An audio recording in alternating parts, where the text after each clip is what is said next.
எதிர்கட்சி தலைவர் திரு பழனிசாமி அவர்கள் பஸ் எடுத்துட்டு கிளம்பிட்டாரு. கிட்டத்தட்ட 3 மாசமா பஸ்ல தான் சுத்திட்டு இருக்காரு.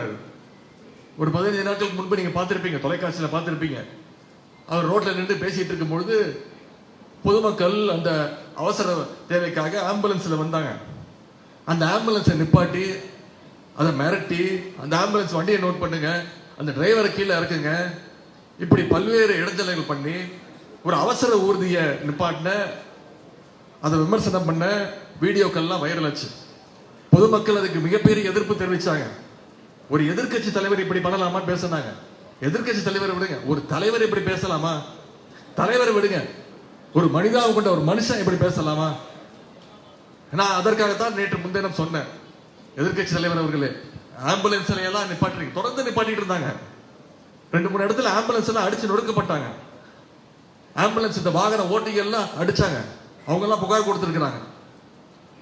அதற்கு நான் பதில் சொன்னேன், எதிர்கட்சி தலைவர் அவர்களே, நீங்க ஆம்புலன்ஸை நிப்பாட்டுறீங்க, அது அவசர தேவைக்காக போற வண்டி.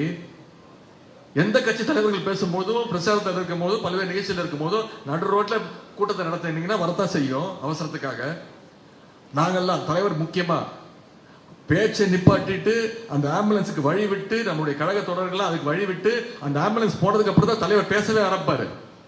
ஒரு தலைவர்னா அப்படி இருக்கணும். இப்படி இருக்கலாமா?